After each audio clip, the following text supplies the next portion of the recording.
বন্ধুরা, কেমন আছেন সবাই? আজকের ভিডিওতে শেয়ার করব আমার ব্যাংকক ট্রিপের প্রথম দিনের অভিজ্ঞতা।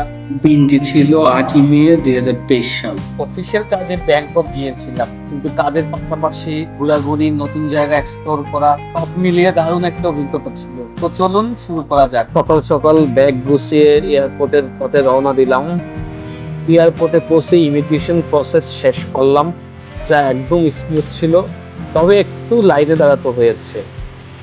এরপর সিকিউরিটি চেকিং সবকিছু ঠিকঠাক হয়ে গেল। ফ্লাইট ছিল আমার বাংলাদেশ বিমানে ওঠার আগে আমি কিছুক্ষণ সময় ইভিএল লাউঞ্জে সময় কাটালাম এবং আমার ব্রেকফাস্ট সেরে নিলাম। এরই মধ্যে ইভিএল লাউঞ্জে আমার অক্সফোর্ড ইউনিভার্সিটির একজন পুরনো বন্ধুর সাথে দেখা হয়ে গেল। যাই হোক, ফাইনালি 11টা 30-এ আমাদের প্লেন টেক অফ করলো। যাই হোক, বিমানে আমার আশেপাশের কিছু মানুষ ছিল, তারা খুবই ভালো ছিল, তাদের সাথে পরিচয় হয়ে নিলাম। তারপর আমাদের প্লেন জার্নির মাঝখানে আমরা লাঞ্চ করে নিই।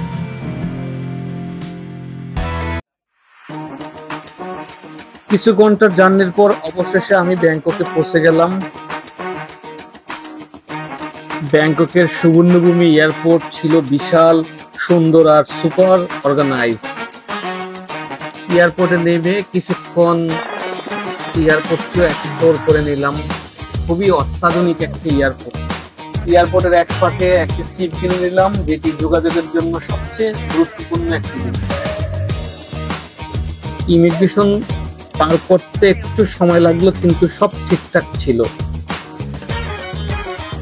এটি যেহেতু আমার অফিস ট্যুর ছিল, আমার সাথে কিছু আরো কলিগ ছিল যারা ইন্ডিয়া থেকে আসবে।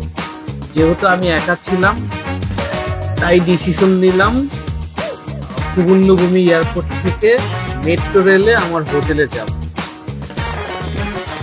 নতুন জায়গায় এয়ারপোর্ট থেকে হোটেলে যাওয়ার জার্নিটি ছিল খুবই অসাধারণ।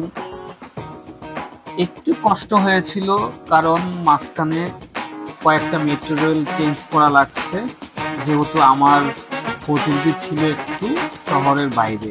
আমাদের হোটেলের নাম ছিল the royal river hotel.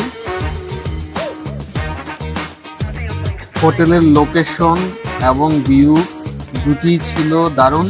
Finally আমরা হোটেলে চেক ইন করে একটু ফ্রেশ হলাম, কারণ প্লেন জার্নির পর রেস্টটা দরকার ছিল।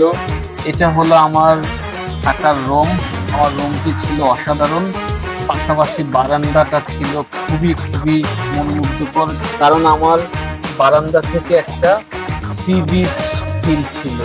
বারান্দায় দুটি সি বিচ টাইপ চেয়ারও ছিল, যেখানে আমরা বসে পুরো রিভার সাইডের সাইড ভিউ উপভোগ করতে পেরেছিলাম। এটা ছিল আমার রুমের অবস্থা। যেহেতু আমাকে সকাল সকাল ঘুম থেকে উঠতে হবে, কারণ আমার অফিসের কিছু মিটিং ছিল, তাই দেরি না করে আমরা ডিনারের জন্য বের হয়ে গেলাম। পাশাপাশি চিন্তা করলাম ডিনারের ফাঁকে রাতের ব্যাংকক একটু এক্সপ্লোর করে নিব। ছিল প্রথম দিনের এক্সপিরিয়েন্স। ট্রাভেল, হোটেল, খাবার আর নাইট লাইফ সব মিলিয়ে দিনটা বেশ ভালোই কেটেছে।